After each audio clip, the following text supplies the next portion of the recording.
ESPN1420, ESPN1420.com. We are sitting down with Ragin Cajun senior second baseman Brenn Conrad. And Brenn, I want to go back to your childhood. And baseball, obviously, as many people know, is a big part of your family. What's your first baseball memory? I'd have to go back to a pitcher machine where I was playing for the at Lafayette Little League, where the team was called the Cubs, and we had me and my brother, and man, I can't even tell you how many childhood best friends that were on that team. Literally the whole entire team. I still keep up with them today.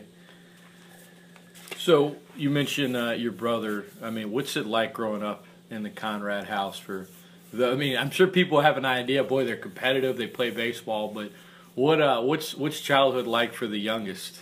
Well, I had Jason Grant as older brothers, and well, all I could say is they picked on me a lot, and I used to kind of throw some temper tantrums at them and stuff like that. I used to kind of get upset at them, but you know, it kind of molded me into the person I am today. And you know, and it made me the competitor I am. Both very good athletes, and you know, just playing sports against them, basketball, baseball, soccer, all that stuff. You know, it was fun. So Mike and Demet is your mother, correct? Correct. So when Grant or Jace is picking on you, do they tell you different things? Does your mom kind of say it's all right and come to me, and your dad say buck up, son? Like what was their approach to you kind of learning to hey, if your hand's not fast enough, you better grab that food on the table. Your older brothers are going to take it. Well, it was more so my brothers used to like call me names. They used to call me. They made up a name. Timothy Gilbert Conrad, just kind of, I don't know. Wait, we gotta wait. Timothy Gilbert Conrad, where did that come from? I don't know. And they also call me Poochie and stuff like that. But I don't know. They found anything to kind of aggravate me, and they knew They knew how to push my buttons in any way. And you know, whenever I'd go tell my mom and dad, of course they tell them to stop. But I mean, we were so young that you know at that age you just didn't listen to your parents. Right. Really, so they just kept on going, and you know, I just got mad every single day. Looking back at it now, it's hilarious, but thank goodness they don't call me names anymore. Yeah, well, I mean, you can fight back now, right? Absolutely. So, were there point in times? What's the age gap between Grant and Jace than you? Grant is 27, Jace is 24, and I'm 22. I'm about to turn 22. There you go. So you and Jace are closer in age than he and Grant, but you being the youngest, were there moments where, all right, we're just teasing you, little brother, like let me show you something about the swing, or let me teach you about this. Were there moments like that, or was it mainly just let's just pick on Brenn? Well, whenever we got a little bit older, like you know, like whenever I was like 9 and stuff, you know, that's whenever they started teaching me the actual game of whatever sport we were playing at the time. But whenever we were really young, no, there was no we're just kidding, you know. So I just got mad, and they were laughing at me and stuff like that, which I mean, like I said, looking back at it now, it's hilarious. But back then, man, I wanted to beat them up, but I couldn't. Did you dream about it? Were you like, when I get older and I'm big enough, you're going down? Well, now that you say that, well, me and Jay shared a bed until we were like 8, so I'd just whack him in the head with a pillow at night whenever my parents were in their bed, you know. So a lot of stuff behind the scenes, right? Yeah, oh, absolutely. That's like I've talked. There's some close friends of mine, a family. There was 5 boys, and I remember the youngest one. He's older now. His name was Camper, but I remember him telling me at a young age, like, I am going to work out every day. He's like 9 at the time, 8 at the time. He's like, I'm going to work out every day so when I get older, I can just beat up my brother. And then, of course, he gets older and it doesn't matter anymore. But, like, it sounds like there was a little bit of that in Brenn Conrad at a young age. Absolutely. But now, in today's life, you know, we're best friends. I don't really even look at them as my brothers anymore. They're more like my best friends. I can call them about anything, and, you know, they'll just help me out. That's awesome. Brenn Conrad visiting with us, sharing memories of a Conrad childhood. Now, your dad, as many know, was the coach of that Lafayette Little League World Series team. But was he your coach from like early on to the league? Was it just that year? How often was he your baseball coach? Ever since, well, I didn't do coach pitch or t-ball. I went straight into pitcher machine. So from pitcher machine until I was, I think, 14 years old, he was my coach. Right. In every sport: basketball, baseball, football, soccer. You know, he was my coach in every sport. So as far back as I can remember, from 14 and before, you know, he was my coach.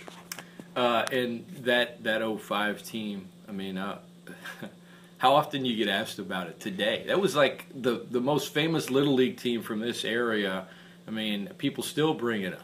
Absolutely. I mean, people, they always ask me, like, do I remember it all? I remember it like it was yesterday. I remember the Grove. I remember the cameras, the trailers with all the gloves. And I remember everything. I remember just, I mean, it was just a special experience, one thing that you'll never forget. But people still come up to me to this day and just are like, how was it, you know? And so how was it? It was awesome. It was a once-in-a-lifetime experience. I mean, of course, you know, getting to the College World Series would be even more special, of course. But, I mean, just that, looking back at that at the age of 11, you know, you aren't really as grateful for it back then as you are now. And that's natural being a kid, but you know what's great about it, you guys earned it. It wasn't like, well, we went to a tournament, we won, and we got all this great stuff. It was like you guys had to play the best players in the world to get all the way to the semifinal, and getting to do it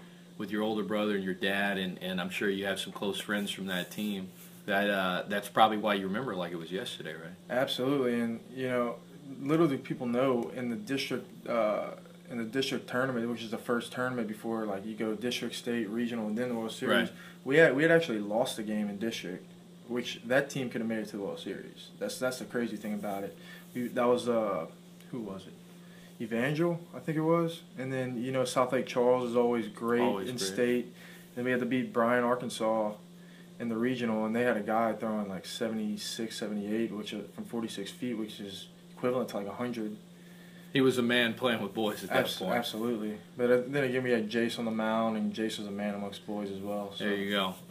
He wasn't picking on you anymore at that point. He was your teammate. Maybe he picked on you a little bit, but it was more in fun at that point, right? Absolutely. ESPN1420, ESPN1420.com. Scott Prather visiting with Ragin Cajun senior second baseman Brenn Conrad.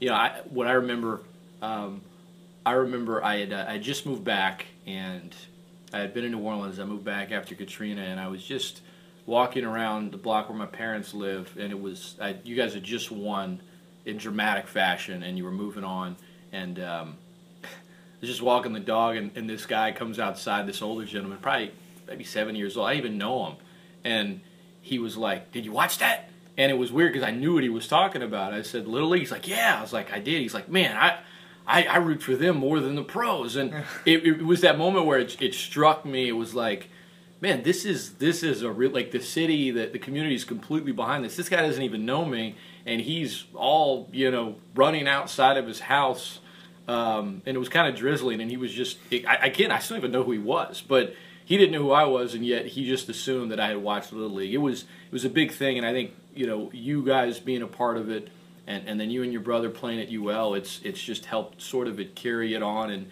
people bring it up more in the local media. Well, getting to experience that, obviously you kept playing ball. What was high school like? Not even so much sports. We'll get to that in a minute. But you went to Lafayette High.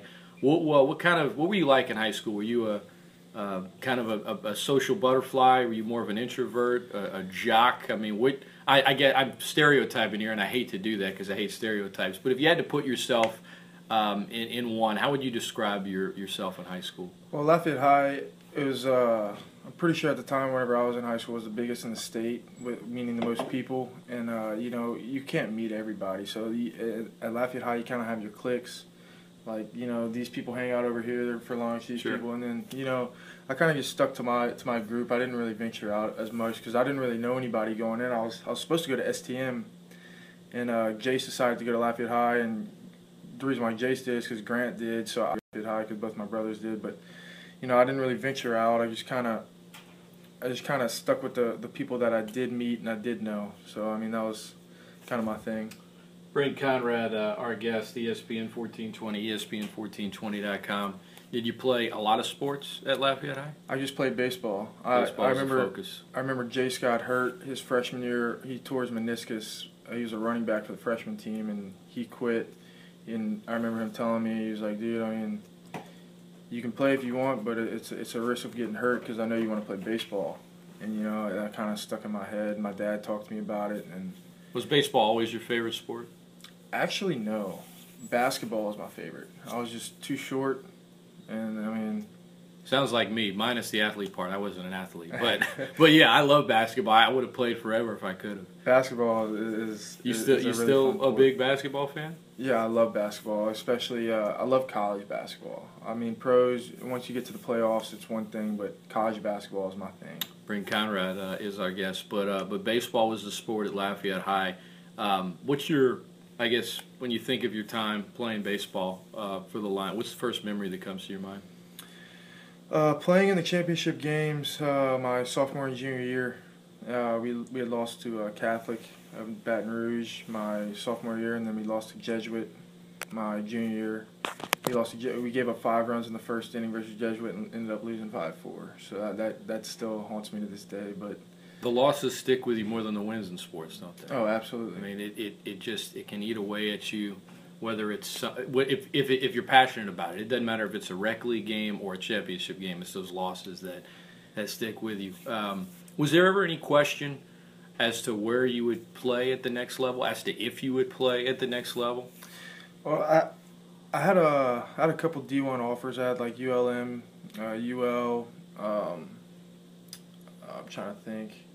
I know Southern Miss took a look at me and stuff like that, but I thought I was going to end up going JUCO. But you know, Coach Robe and Coach Babb and them gave me a good opportunity to come play over here, and I couldn't be more thankful. So why were you thinking JUCO at that point in time? Where were you at? It's just, you know, I was a little bit heavier, you know, and I just didn't have all my aspects of the game that I have now back then, and a lot of coaches thought that I needed to go and improve them. So you were getting that from a lot of older people saying, hey, maybe the JUCO route's the way to go. Right. Okay. And ultimately, you know, the Cajuns offered, and you decided this is where I want to be. Right. Exactly. With your brother being on the team, how much did that play? Like, if he wasn't on the team, do you think it unfolds the same way? Not as far as you being offered, but as far as you saying, I'm definitely going. Yeah, I mean, I've always I've always loved UL, and you know, just being able to play in front of like my family and stuff. Like, they don't have to travel far to come watch me play, and then of course these fans are incredible. And, you know, it's just the atmosphere over here. You know, whenever you're growing up, you see that, and you always want to play in front of it. And, I mean, I've always wanted to be a Ragin Cajun, so things couldn't have worked out better. Did they recruit you as Brenn, or as, what was it, Timothy? Timothy Gilbert Conrad. Timothy Gilbert Conrad.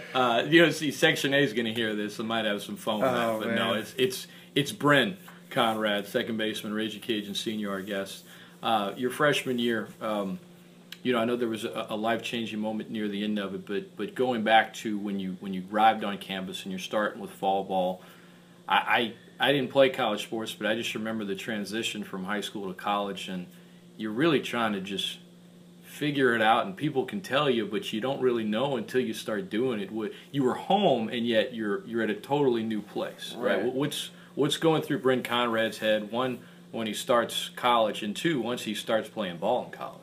Well, I remember the first day I walked on campus, I was like, man, I don't know where anything is. This place is huge. Yeah. You know, like, where's Griffin Hall? You know, and I remember I was walking around campus and I couldn't find it. I had to ask like 5 people, and some of them said, I don't even know. And I guess they were freshmen as well. But, you know, I mean, the freshmen that are in right now, they're taking the whole baseball thing way better than I did. Because it felt like I was in a dream. Like, I didn't know if it was reality or what. You know, it was just totally different look. Was it a good dream or a nightmare? Like, what is it? It was overwhelming. There you go. That's what it was. Yeah. And you know, I just wasn't ready for it, I guess you could say. And you know, I mean, as the years went on, it got better. But man, that freshman year was a I wouldn't call it a nightmare, but it was crazy. A lot of growing. Oh yeah, a lot of growing, and I'm thankful for Coach Robichaux, because I mean he helped that growing process a lot. Well, we'll get back to Coach Robe more in a minute. Brenn Conrad visiting with us here, ESPN1420.com. It's the Great Scott Show. I'm Scott Prather. You know, at the end of your freshman year, as you've documented plenty, you lost your best friend, Christian Nelson. It was, you know, one of your best friends from high school and growing up, and such a tragic moment for you. I'm sorry to even ask, but going back to that place when you heard the news, because I know it eventually led you on the journey to where you are today, and we'll Absolutely. get there. But what's going through your mind when you get that terrible news? Well, we were in the regional at LSU my freshman year, and we were in the hotel about to go to practice, and one of our friends called me, and he was like, oh no, it was actually a girl. She was like, Christian got in an accident. You may need to come home. We don't know if he's gonna make it. And in my head, I'm like, this girl, I'm like, she's probably overreacting, and I'm like, and so I took Coach Robe, and he's like, yeah, you need to go. I mean, at the time I wasn't playing, so it wasn't a big deal. But so I get home and we go to the hospital, like me and all my buddies, and sure enough, his parents come out crying, and they ended up telling us that it is as bad as she was saying, and it was just a crazy experience. Like you don't know, like you have something and you don't know whenever it's gonna go. So just it kind of sucks because we didn't even get to tell him bye, of course, but. So for an 18, 19-year-old growing up here in this part of the world, if you're fortunate enough to not have had to deal with really the gravity of death, once you do, it hits a lot of people in different ways. But was there shock? Was there disbelief? Yeah, I mean, at the time, it was more of kind of like coming into my freshman year of baseball. It was more of like a dream, overwhelming. You didn't know what was real, what was fake, and so it's such a weird feeling. I ended up gaining 30 pounds within the month that he had passed, and I was just kind of headed down just a bad road. I mean, like you said, some people take death one way, some people take it another way. At that time, I was so young, I took it the wrong way. I mean, now he's with our Lord and Savior, but at the time I was being selfish, and I just didn't know how to take it. But I mean, it helped me grow for sure. I mean, it's everyone's own journey of how they go through it. Did that, if he doesn't pass, and we'll get back to him, and I know you play for him every single day.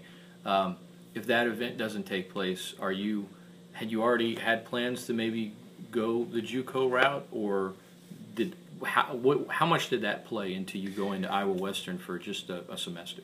Well, honestly, I knew the following year was going to be a special year. That was a 58-10 year, and I didn't want to miss that, of course. So I was hoping I was going to be able to stay, but you never know. In my exit meeting, Coach Robe and them would have said, "Hey, we want you to go JUCO." But in my mind, before that happened, I was planning on coming back for the most part. And I knew I wasn't going to play the next year that much. I just wanted to be a part of it, so to watch these guys just go off, because everybody knew they were. So it was the team's decision, or was it your decision? It was a mutual decision between me and the coaches about me going to Iowa Western. And so you go up there. This is a different part of the world you've never been to.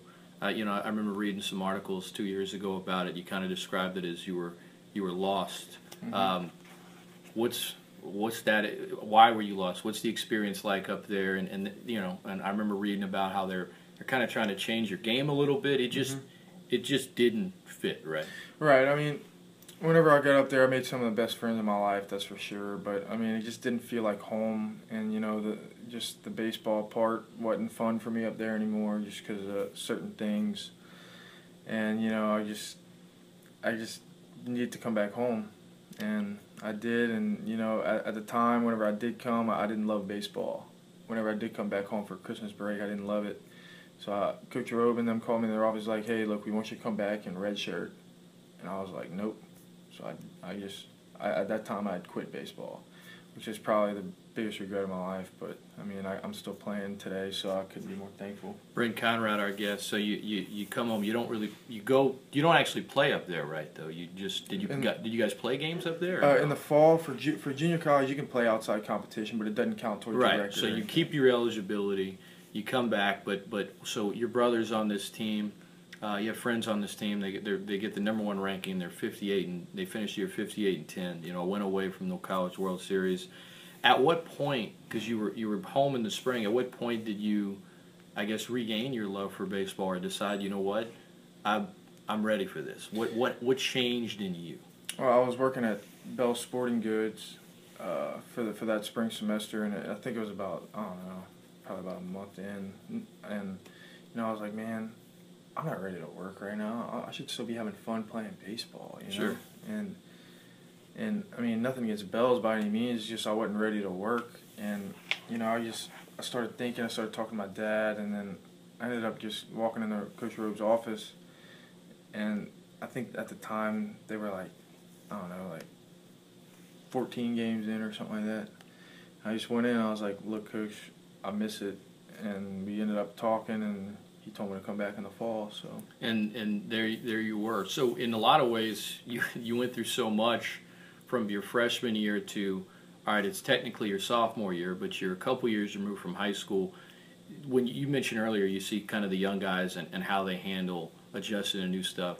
Did the 2015 season, did that kind of feel more like, all right, this is the fresh start? This is kind of like maybe what these freshmen now are feeling when they get to campus? yeah, I mean, I was also a year out of baseball, so I didn't really.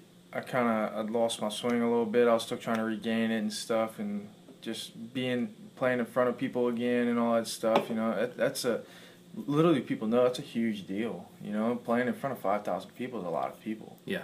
You know, I mean, the older you get, the less that it affects you. But, you know, I mean, that was actually like my first year actually starting games in 2015. So, I mean, it was fun, but it was also it was a little Was bit a responsibility, a little stressful? Oh yeah, absolutely. And you know, I mean, now it's not, but I mean, looking at these freshmen are handling it really well. Do you tell them that? Do you tell them that, or? Oh no, I don't want to even let that creep into their head. I got you. I'm gonna let them do the thing. Like Todd Lott, the world could be on fire and he would be all right. It's kind of like Will Bacon. He's just so chill, man. Absolutely. Yeah. And then Tremaine, he's such a competitor. He just loves to go up there and take some hacks. So I mean, I just let them be. And Aggie, I knew Aggie's first Aguilar's first couple at bats where he was kind of nervous, but he was getting his swing off. So all you can do is tell those guys, you know, go up there, get your hacks off and stuff like that, and that's what they're doing. So Brenn Conrad is our guest. We're talking about life, talking about baseball. That 2015 season, you see the growth from the beginning to end. Late in that year, here you guys are at a super regional.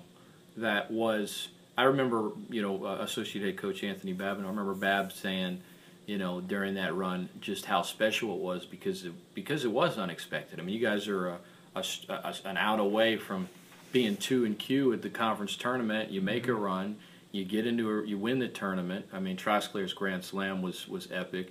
You go win the regional, and then you go to Baton Rouge, and your home run at the time. Can the Cajuns win this game? You hit one. Take us back. What was that? It was the top of the ninth, and it tied the game. Mm-hmm. You get called up as a pinch hitter. It was your first home run of that season. So, when Coach calls your name, what are you thinking? And because you remember Little League World Series like it was yesterday. I imagine you remember this bat pretty well. Take us through this moment. Well, it was drizzling a little bit. I remember. And the rain had just started to come, of course, right whenever Coach Robe, tells me you're up. Yeah, I think baseball's always got the drama. I love it. Yeah, and I think it was for Thurman, if I'm not mistaken. And I was just watching the game. Alex Lang was throwing really well. His curveball was great, but we all noticed that his velocity was dropping because he had thrown 5 pitches going into the ninth, and so. I remember talking to Shug, and Shug was just telling me, man, just go up there. You don't want to get behind because you start throwing that breaking ball. So I was like, all right. And I went up there, and at the time I had a hurt hamstring, so I was like, look, I'm just going to try and hit it as hard as I can and try and get to first because I didn't know if I could run the second. But I went up there, and I remember seeing a first pitch fastball, belt high, and I just tried to hit it as hard as I could. And I just remember hitting the ball, and I was like, I took my first 3 steps, and I was like, there's no way. There's no way. And then it ended up going over the fence, and then all of a sudden I couldn't feel my hamstring, so I started running around the base. Yeah, you were hustling. I was about to say that. You said you couldn't move. You moved pretty well around the base pad. Yeah, and I think the adrenaline got to me. But and then I just remember tipping Dylan Butler's helmet at home plate, and then the rest is history. But I remember after the game, Andrew Stevenson, one of my lifelong friends, he also played on the Little League World Series with me.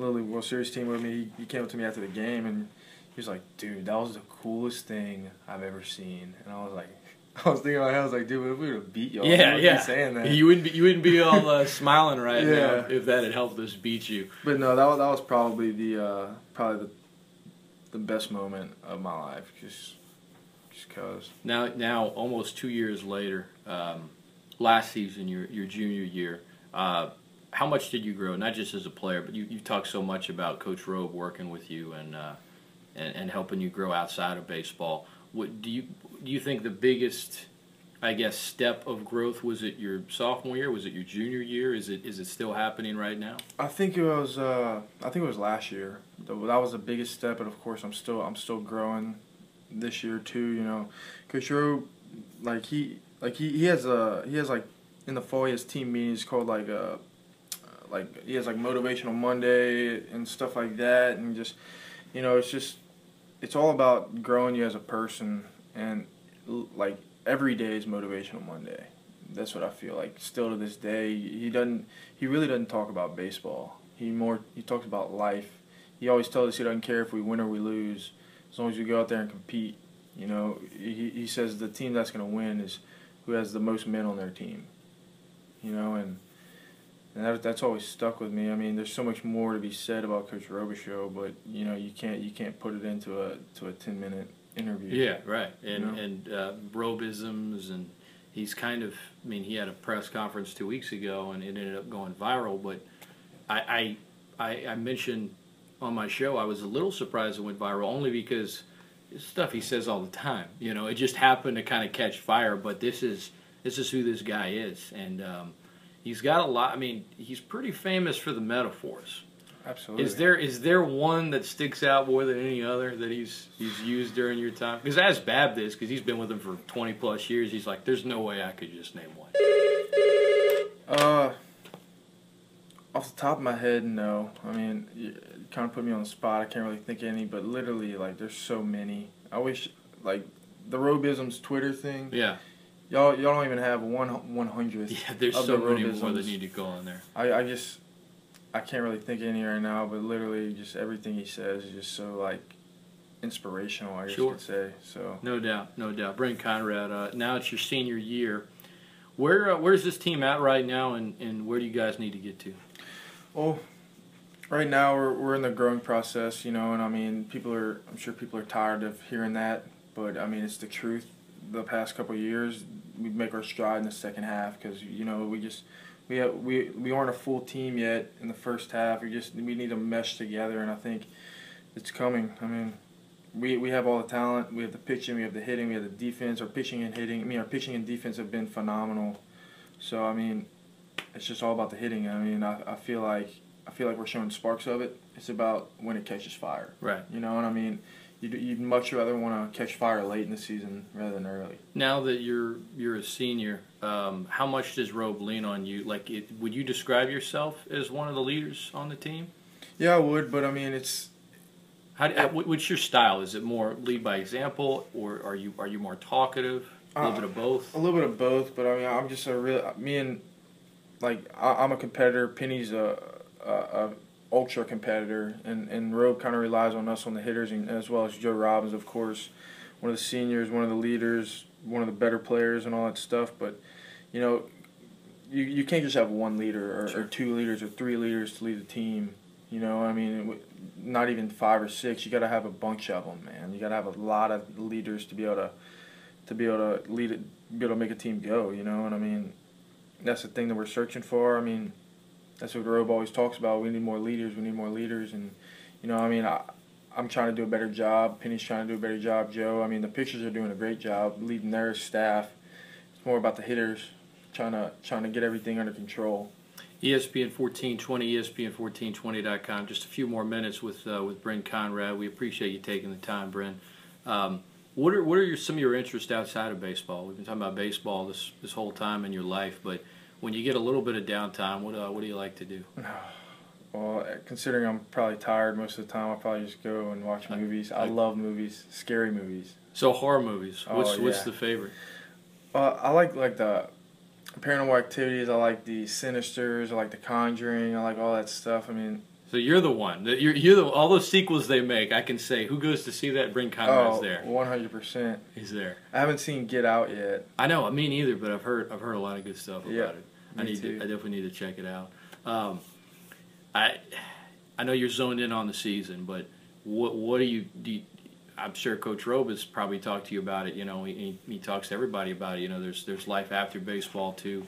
Do you think about it much after this season, and not as much about it's gonna, the college career is gonna be over. Not as much about that, but more about like what do you do? What's the next step for Brenn Conrad? You know, I mean, of course, I'd love to go and get a chance to play a year or two of pro ball, but if that doesn't happen, I think my calling is to be a coach. To be honest with you, I love the game so much and all that. But if not that, then I'm a very good talker. I'm very sociable, so I think I'd be a good salesman.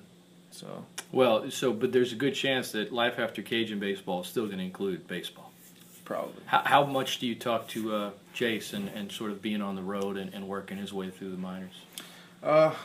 We have such a opposite schedule. Like whenever I'm free, he's not. Right. So like we don't get to talk as much, but I mean, we kind of have a feel for each other. Gotcha. Meaning like, I know exactly how he's feeling. He's grinding. He's just a grinder. He's just gonna do it. Just go through it. Just get through it. That's how he pick up your head. It's game day. Yeah, right? Exactly. He always says if you're stressing, pick your head That's up. it. Yeah. That's it. So I mean, and Grant has a family and stuff. He's doing the whole umpiring stuff. He's in AA right now for umpiring, and he just I don't even need to talk to him. If I'm like, how's umpiring? He's like, dude, I love it. So there you go.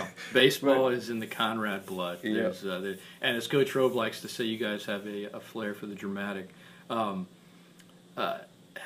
If you could go back and talk to 18-year-old Brenn just arriving on campus, what would you tell him?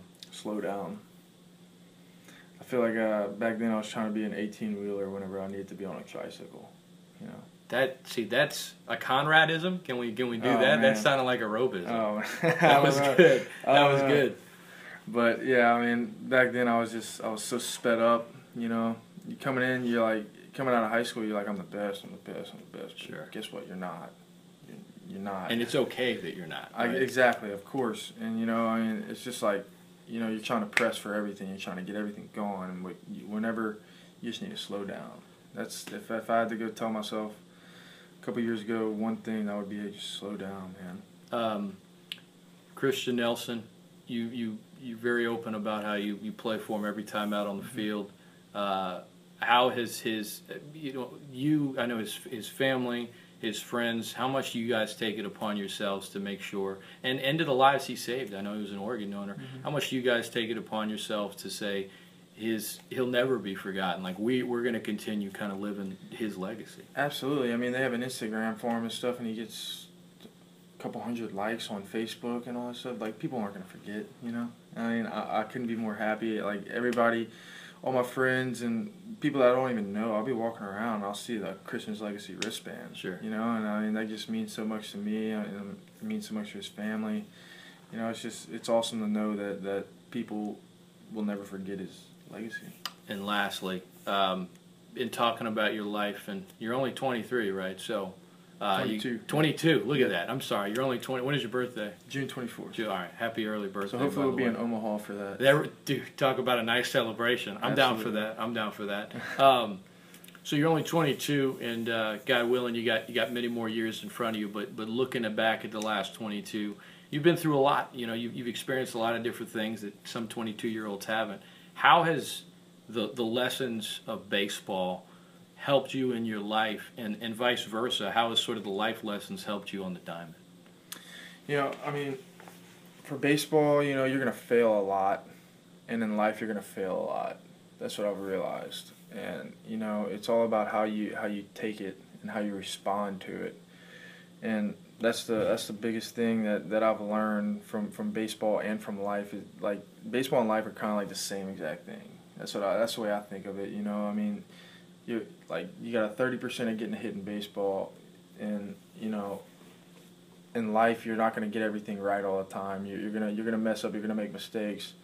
stuff like that. So I mean, it's all about how you handle it and how you respond from it. You can either take it one way or the other. You can either, whenever you mess up in life, you can blame it on somebody else, or you can take it upon yourself and accept what you have done. Mm-hmm. And you know what I mean. In baseball, same thing. So I mean, it's just like I said, it's all about responding and just moving on. Brenn Conrad, this has been great, man. I know you got a busy schedule and it can be exhausting, but I appreciate you carving out this time for us and sharing stories about life. And all the best, man. Continued success the rest of your senior year and beyond. I appreciate it. Section A, if y'all are listening, I appreciate it if you don't call me Timothy Gilbert. Thanks. Timothy Gilbert Conrad is a no-no, but Brenn Conrad is good. You know, you just gave him more ammo to do it. I know. That is Brenn Conrad on ESPN1420 and ESPN1420.com.